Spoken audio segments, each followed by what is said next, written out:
Gözlerinde gizli bir ışığı var. Bakışın kalbimi isidir her an. Sözlerin sanki bir bahar kimi. Her kelimesi ruhuma can verir inan. Ellerin dokunsa zaman dayanır. Dünya bir anlık sessiz kalır.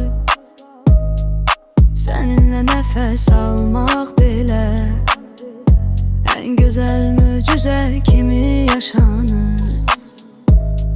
Sensiz günüm yoktur artık benim. Seninle başlayır her seherim. Sevgi değil bu, daha çok belki ruhumun içinde bir senet eseri. Yüreğim seninle bir ritimde döyünür. Sanki melodiyam sensiz bitir. Seni sevmek bir dua kimidir. Her defa içimden sessiz geçir. Gözlerinde gizli bir ışık var. Bakışın kalbimi işitir her an. Sözlerin sanki bir bahar